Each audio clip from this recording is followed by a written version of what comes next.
Hello hi नमस्कार friends आज गोटे फ्रेश वीडियो को आपण मन को स्वागत। आज हूँ शुभ पंचुकर प्रथम दिन। आज शुभ पंचुकर आपण मानकर दिनटी मंगलमय हो।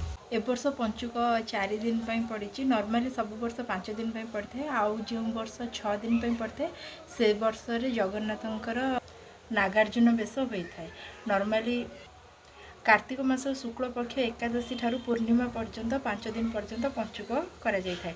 किंतु ए वर्ष एकादशी टा पूर्णिमा ठू 4 दिन पूर्व पड़ी से वर्ष 4 दिन पंचुक करा आमर पंचुक चौरा पाखे केमती कौन पूजा है आमे कौन सब कलु चलतु वीडियो देखा।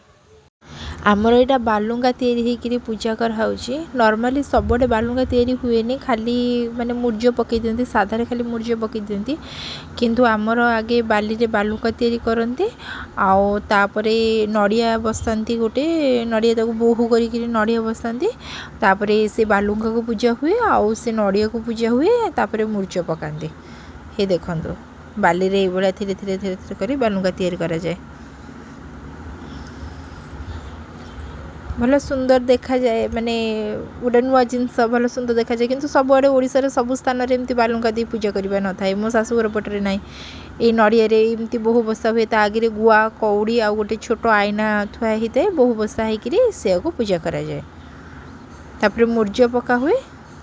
मूर्जटा भल लगुच ना ना कमेंट करके जनइबे। मूर्जटा को मु करनी मो भौणी करी देखो भाई बालुंगा भी पूजा होती आउ इठी बोहू भी पूजा होती आउ चौरा तो पूजा हुए आगे भोग थुआई आम चौरा भाउज फूल दौरान चौरार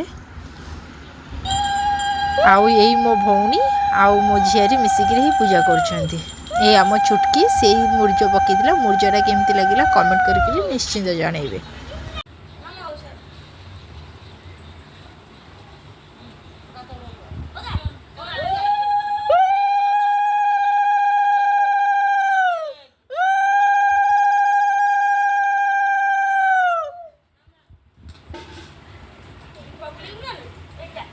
वीडियो को शेष पर्यंत देखि थैंक यू। वीडियो को लाइक करूँ, शेयर करूँ, और मो चैनल को सब्सक्राइब करूँ। जय जगन्नाथ।